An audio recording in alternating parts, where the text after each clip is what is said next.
Good. Good afternoon, everyone, and welcome back to this week's episode of the Digital Law Podcast, brought to you by Digital Law and produced by Anson Evaluate. As a bit of background, we are a niche law firm specialising and working solely in technology and cybersecurity law sector. In each episode, we look at recent stories in the news relating to digital technology from around the world, with a specific emphasis on data protection and cybersecurity. For more information on the stories we are covering this week, please check out the links in our show notes. And by way of introduction, I'm Amelia Davies, an apprentice solicitor at Digital Law UK, and I'm joined by my colleague Peter Wright. And Peter, did you want to introduce yourself? Yeah, so my name's Peter. I'm a solicitor and the managing director at Digital Law.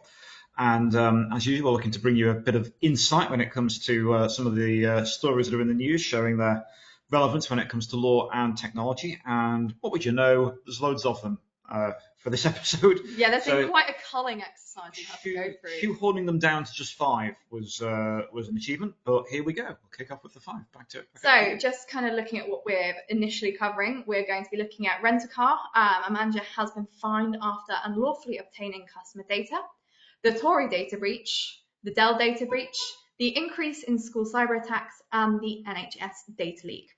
So before we dive into today's stories, here's just a bit of background information on our podcast producer, Anson Evaluates. Anson Evaluates are a consultancy company offering a variety of services, including data protection training, outsourced data protection officer services, and specialising in advising clients over multiple jurisdictions. And if you want to find out more about our producer, Anson Evaluates, you can take a look at their website, www.ansonevaluate.com. And now we've got that one over. Next, we can dive right into the stories for this week. So starting with Enterprise. So a former management trainee at Enterprise Rent-A-Car UK has been ordered to pay a fine after admitting he illegally obtained customer data between the 18th of March 2019 and the 1st of April 2019. So initial concerns are raised after this individual visited his workplace outside his scheduled hours. And then an internal audit found he'd spent 32 minutes accessing 39 records of customer data in relation to 25 different rental branches. So then following a larger internal investigation, they have then gone to court. So the individual appeared at Huddersfield Magistrates Court earlier this month, and he pleaded guilty to unlawfully obtaining data contrary to Section 170 of the Data Protection Act 2018. Furthermore, he was ordered to pay a fine of £265, costs of £450, and a victim surcharge of £32. So a fair amount to unpack here. There is, and despite all of the procedure that you've just read out there, the main point is you'd think, wow, you can imagine that this can kind of happen where you've got someone working in a bank who goes and looks at details of an account holder for no good work reason, just for example, wanting to see the bank situation of a friend or family member. That would be a similar sort of issue. Yeah. Same thing if you have someone in a hospital that goes and accesses someone's medical records for no good reason, just to be either nosy or to look, again, looking at a friend or family person without having good reason to do so without a clinical need. In this instance, we're seeing the fact that, it doesn't even have to be that high sector. We wouldn't tend to see higher in that way. Nonetheless, the same principles of privacy apply. What really did for this person was the fact that they took the trouble of actually going into work when they shouldn't have been there. Indeed, when the whole place, I think, apparently was sort of locked and alarmed. I mean, it was a Sunday, so goodness gracious. Exactly. So they go in there outside of work hours, switch on the machine, access 30-odd records, the reason for which we know not what. Yeah. Goes in there, gets that information, and then logs off, goes home. And clearly they had no good work excuse for going in there and accessing that. I mean, I'm sure if it was like, oh no, he was actually doing equivalent of overtime. I was trying to get stuff ready for Monday, so I had this particular job I had to do. If he had an excuse like that, that would have been rolled out at the defence and would have been understood, or would have been understood before it got anywhere near the magistrates. Exactly. The fact is, there wasn't a good work-based reason why this individual, this management trainee, was going onto the system and doing that. Well, based on the story, it appears that they did 2 kind of separate audits here. So surely, like you say, that would have come up during that audit. Like, okay, well, this person did access this data, but here's the reason why. Yeah. But what we're saying here is there is no reason why, or it's certainly not confirmed in this story. So there was no business need for him to go in and use this information. I think the key thing here, and it doesn't apply in this instance, because you think if someone there, they're a trainee, but at a fairly senior level, so they probably had received things like training and therefore knew that what they were doing was wrong. I don't doubt that they would have received instruction on this is what you're supposed to use the system for, this is what you don't use it for. I'm always mindful with this sort of story that I think people sometimes think, God, well, I could find myself in the magistrate's court just for doing my job and having a bit of a brain fade and accessing something that I shouldn't. And I think the point here is that no, if you've had the right training, which you should receive at the outset of doing the job when you're given access to these sorts of systems, customer databases, contact databases, it should be made very, very clear. You only access this for work purposes. You don't go on here at other times. You only use this for the purpose that you need it for in order to carry out your job. So that's the sort of thing that always is supposed to be drilled in right at the start of employment and should be a regular reminder as well. But that should then prevent the idea of this happening to anyone inadvertently. I think with this example, clearly they went to quite significant lengths to do something that they really shouldn't have done, going in when the office was closed. This is just it. If you thought what you were doing was okay in this instance, where you wouldn't go into the office and do it on your own, so you're probably thinking, oh, I'm being really clever here, no one will know, no one saw me. Well, sorry, electronically they did, because Big Brother is always watching.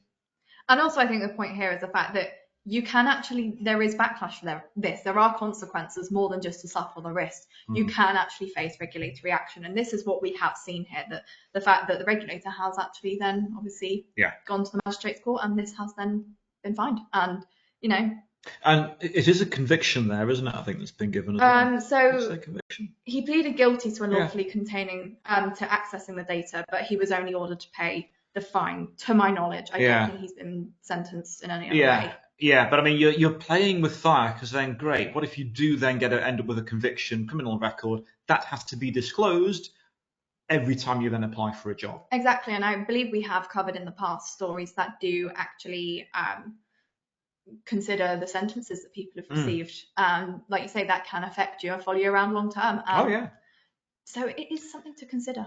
Credit rating, applying for certainly any position of responsibility. The majority of jobs, even if it's then as fairly straightforward, mundane roles, it will be the same thing, that you might find that your prospects are then hampered because you've got to disclose the fact that you've got that conviction, let alone then what that does to things like credit ratings. And the risk simply is not worth taking in terms of how that can then prejudice your future employment and indeed life chances.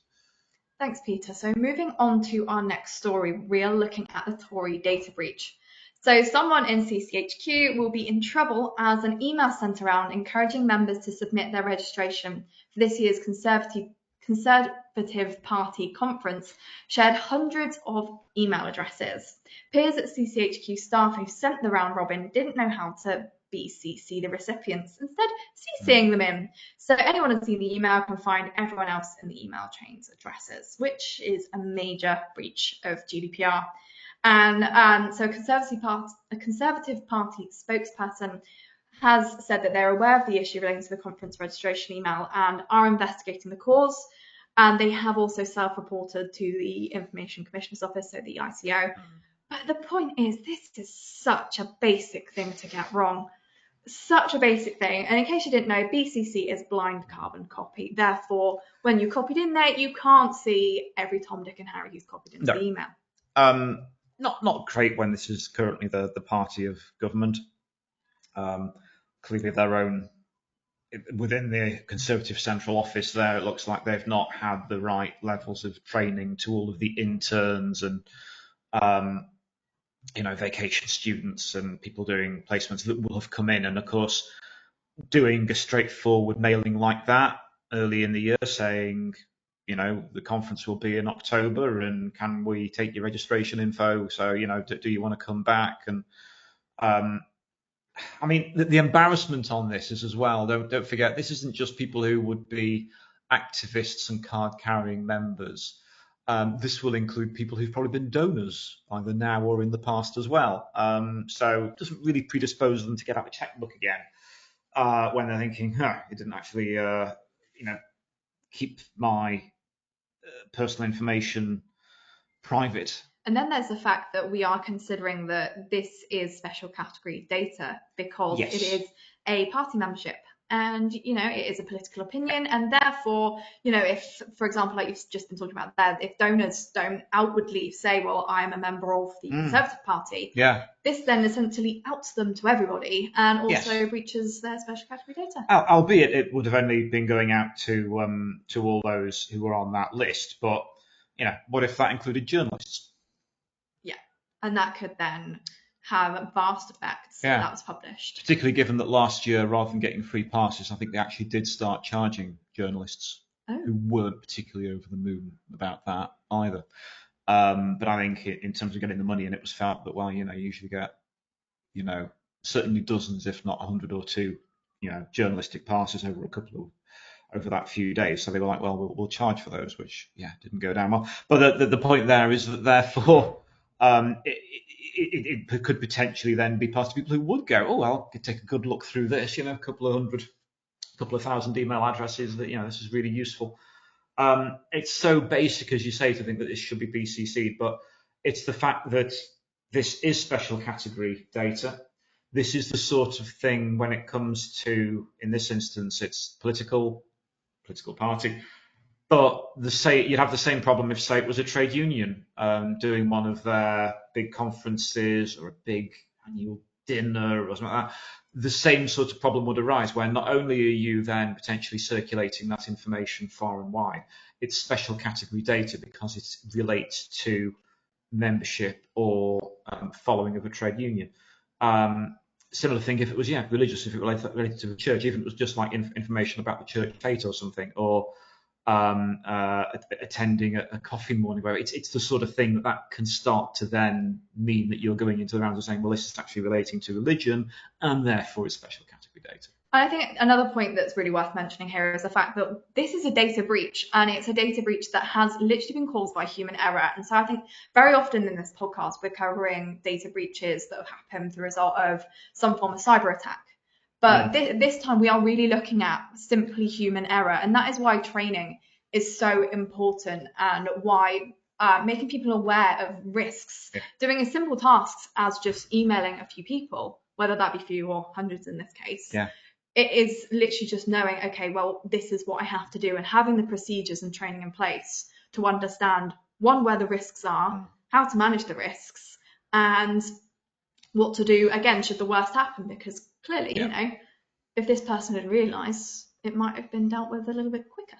Exactly. And it would have been the most basic thing that you would expect the first time that you've then got someone walking into central office. You'd be thinking, well, we are a large membership organisation, hundreds of thousands of paying members, hundreds of thousands of bits of information related to lapsed members over the years and donors, so lots of personal data.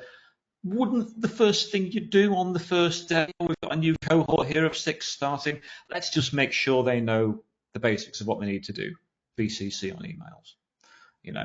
Don't take any of this information outside into the park, just to walk, and if it work and if it's a nice day.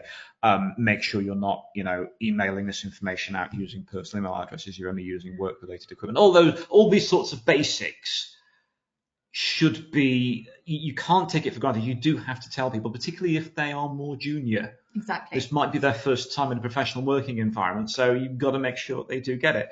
And even then, if it's someone who's worked somewhere else, they might not have worked at a large membership organisation before. So just making sure people are aware of this is something the regulator's always looking for. They have self-reported it, as they are required to do legally, so at least they've done that. And be interesting to see what comes of this, because earlier in the year, the Central YMCA made a similar mistake, and they were fined £7,500 by the ICO in a similar blunder. So, I mean, when money is tight, you don't really want to be having to spend thousands of pounds just because the ICO fined you for a comparatively easy and very mitigatable risk. In years gone by, sometimes the ICOs sometimes hit people more heavily, going, you really should have known. So in the past, law firms have been fined more because we said, well, you're a regulated entity.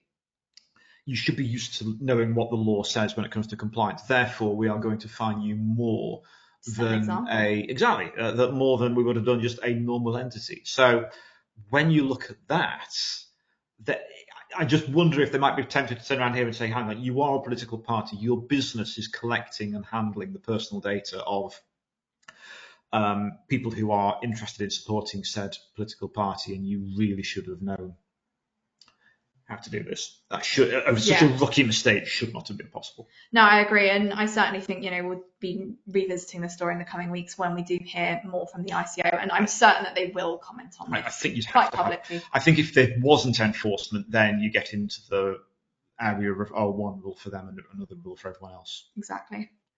But moving on to our next breach, we're looking at the Dell data breach. So Dell is warning customers of a data breach after a threat actor claimed to have stolen information for approximately 49 million customers. So Dell have said, we are currently investigating an incident involving a Dell portal, which contains a database with limited types of customer information related to the purchase from Dell. So this is what was contained in the Dell data breach notification, which had been shared around. And Dell states that the following information was accessed by the threat actor during the breach. So that includes the name, physical address, and the type of Dell hardware and order information that had been ordered. And the company has stressed that the stolen information does not include financial or payment information, email addresses, or telephone numbers, and that they're working with law enforcement and third-party forensics to investigate the incident. But so this is quite a different data breach to the one we have just been discussing. It is. So the issue here is that it's a large volume of fairly straightforward data. So names, addresses. We've not got any payment information. We do know, though, that the information attached to those names and addresses will be what Dell equipment do they have? Yeah. And of course, that could include businesses, SMEs, sole traders, private individuals, the whole lot. But the issue here isn't the sensitivity; it's just the sheer volume of it potentially, tens of millions of records. Exactly, and it's also flagging the point that this is a threat actor, again, where we've previously covered the fact that it was kind of a basic human error where training would have filled the gaps. Yeah. We are thinking here that a threat actor has managed to breach a specific portal. We're not talking about the whole Dell system, so it's interesting to consider, okay, this has happened, but we've got the breach notification that's gone out, which is, a good start. You are informing your customers of the fact that they've been a part of this. So it seems to be that Dell do appear to be doing what they should be doing here. Well, in this instance as well, of course, the approach to a serious breach very often in the United States is, does anyone else know about it? No. Well, keep stum. But the only time that you're then required to actually then do something about it is if you're a publicly traded company. Of course, Dell, massive multinational corporation, does have shares, securities being traded.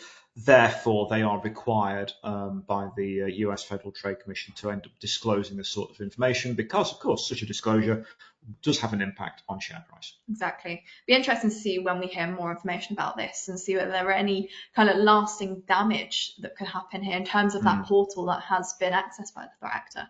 Yes. Whether that portal is then closed down or what impact that could have kind of long term. And indeed, just more about these actors, how long were they in there for? I mean, if you've exfiltrated 40 odd million names and addresses, that suggests that wasn't the work of a moment. No, I'd suggest not, but we'll soon see. Indeed. Keeping with the theme of cyber attacks then, we are next covering the increase in school cyber attacks. So new figures from the ICO show 347 cyber incidents were reported in the education and childcare sector in 2023, which is an increase of about 55% on 2022. So over half increase. And kind of general government data suggests that most schools and colleges have identified a cybersecurity breach in the past year.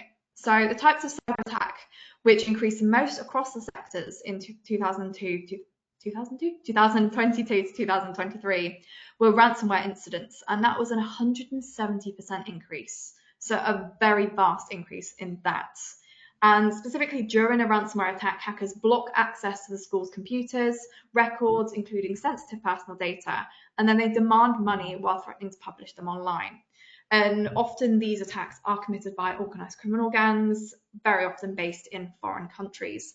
So here it's quite interesting because we are looking at the targeting of critical infrastructure, schools making up that critical infrastructure, and also potentially the more vulnerable side of critical infrastructure and kind of generally. Exactly, because when it comes to how an awful lot of these systems will work, they will be comparatively small when it comes to sort of different schools and academy trusts.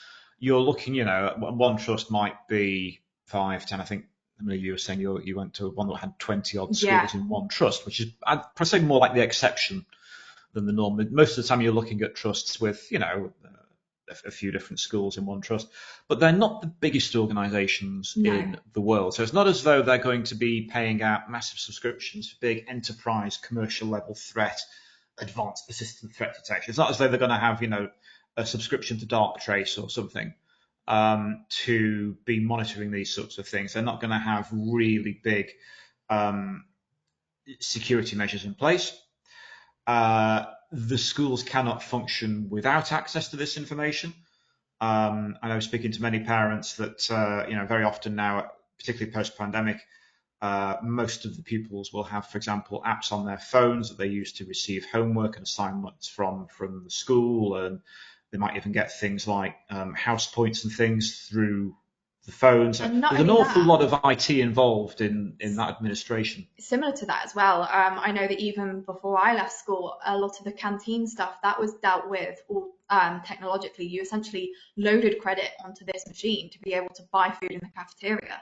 So we're thinking even more widely here. And the fact that I believe part of the story that I read was saying, well, in some schools they've had to take physical records of where children have what children have bought, their name, and how much it costs to be able to backdate it, which is then you're creating so much more admin tasks for that school, collecting additional data that you wouldn't normally have to collect. And it's a big stop, no and don't.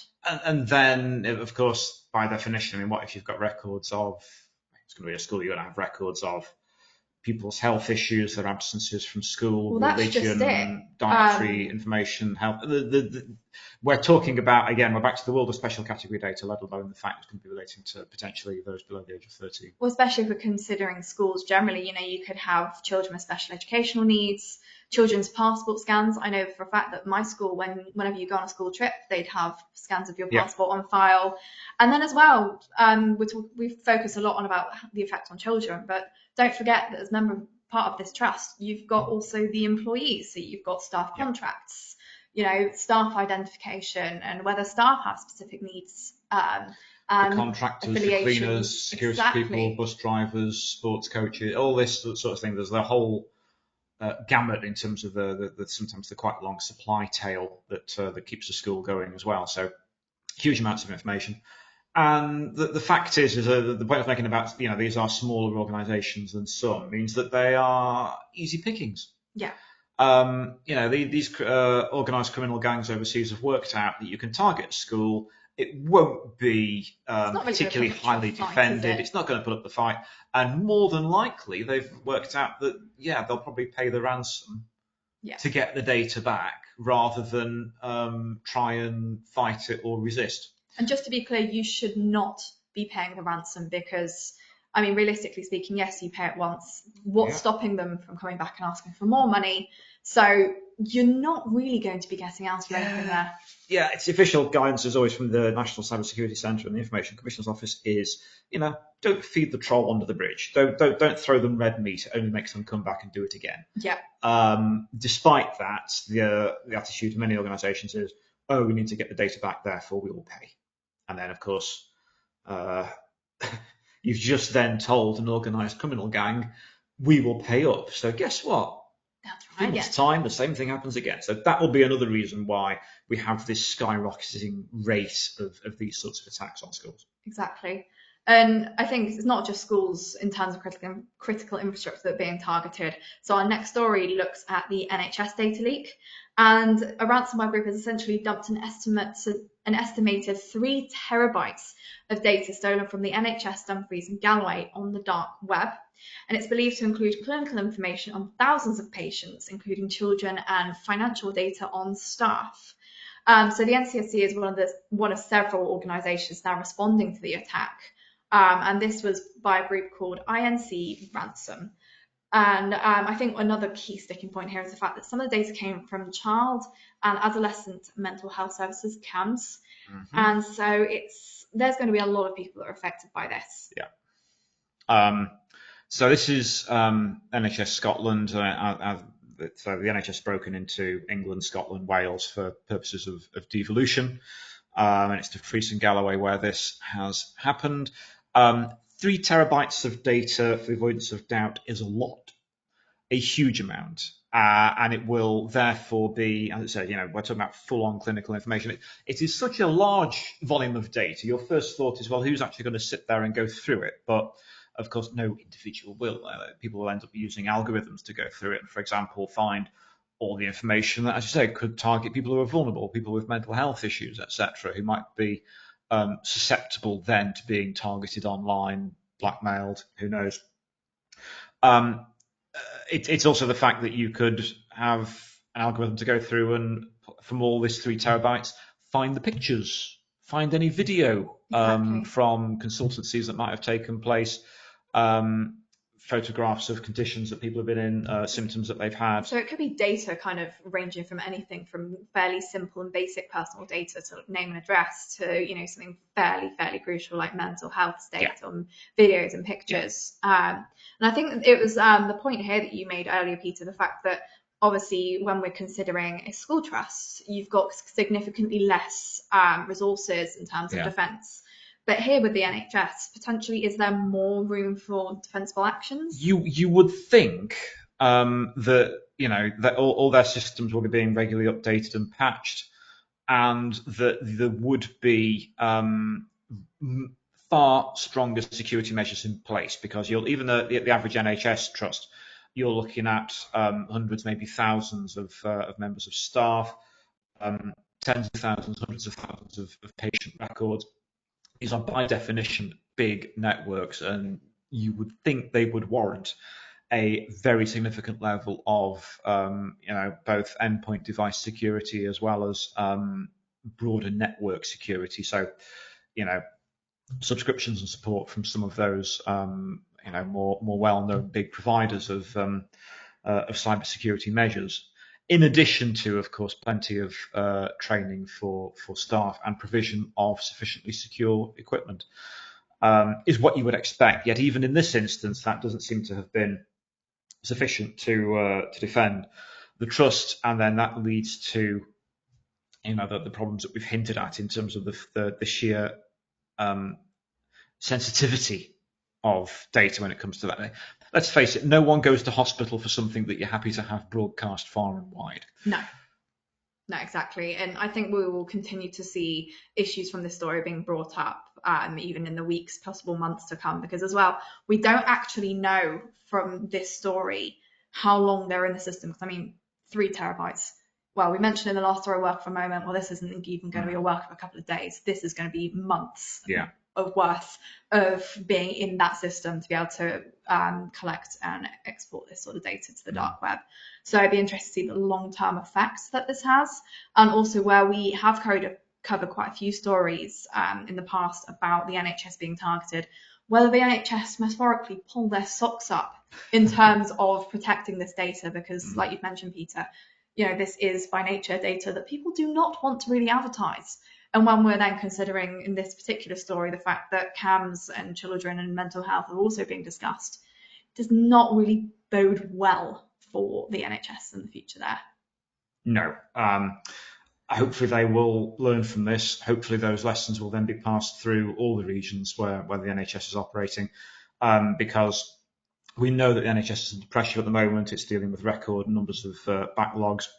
At the same time, it's trying to be more productive. It's trying to embrace the use of technology more through NHS Digital. So when something like this happens, if anything, the most corrosive problem is it erodes public trust in the system. It actually makes the public less likely to think, okay, I'm happy to have consultation over the phone or by video. I actually want to do it in person. I don't trust the handling of the data, etc. So that becomes, if anything, a bigger problem. And just as the NHS is trying to get more productive, to engage more in using the technology and try and increase the provision of care in that way, if anything, this then is totally counterproductive as a result.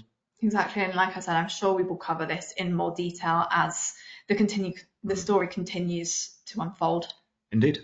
And so that was our last discussion of this episode. And if you have any questions about anything that we've talked about today, please feel free to email us at admin@digitallawuk.com. And a summary of today's stories are available on our website, as well as the links to the original stories, which contain more contextual information. And if you'd like to hear more from us, including information about subscriber-only podcast webinars and events, then please subscribe to Premium via our Patreon channel using the link in the show notes. A big thank you again to Anston Evaluate for helping to produce this podcast. And if you're interested to hear more about Anston Evaluate services, please take a look at their website that you can find at www.anstonevaluate.com. And just a reminder, these episodes are available on our website, YouTube channel, podcast channels such as Spotify, Apple Music, Amazon and Google Podcasts. And please feel free to leave us a review. Thank you for listening, and we hope to see you again next week.